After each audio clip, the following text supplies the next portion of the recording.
बिस्मिल्लाहिर्रहमानिर्रहीम। अस्सलाम वालेकुम दोस्तों, आपने देख लिया जिस मुल्क का दफ़ा मजबूत नहीं होता उस मुल्क का कोई हाल नहीं होता। वेनेज़ुएला के सदर को और उनकी अहलिया को रात के अंधेरे में अमेरिका ने अटैक करके उनको उठाकर ले गया और बाद में फुटेज जारी कर दी कि उनको शिप के ज़रिए लेकर जाया जा रहा है। और अमेरिका के सदर डोनाल्ड ट्रंप ने भी प्रेस कॉन्फ्रेंस करके बता दिया कि हम उनको उठाकर ले जा रहे हैं। दोस्तों, जिस मुल्क का दफ़ा कमज़ोर होता है उसके साथ ऐसा ही होता है। आज पाकिस्तान का दफ़ा अल्हम्दुलिल्लाह बहुत मजबूत है और जो लोग पाकिस्तान में रहकर या पाकिस्तान से बाहर बैठकर पाकिस्तान की आर्मी पर तनकीद करते हैं, आज उनके लिए ये बहुत बड़ा सबक है।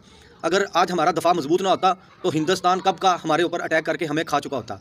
आज हिंदुस्तान के अंदर बैठकर पाकिस्तान की ये बातें होती हैं कि पाकिस्तान दफ़ाई लिहाज से इतना मजबूत कैसे हो गया।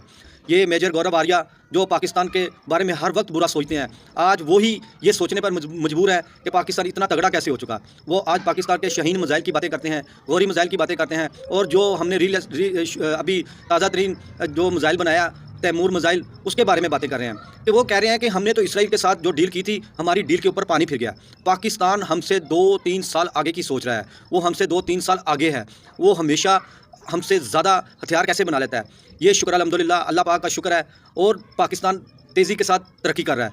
दोस्तों, जो लोग पाक आर्मी पर, पाक फ़ौज पर बातें करते हैं, आज उनके लिए ये बहुत बड़ा सबक है।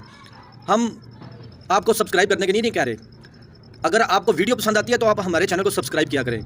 इंशाअल्लाह ताला हम जो पाकिस्तान के ऊपर भोंकते हैं ना, उनको बेनकाब करते रहा करेंगे।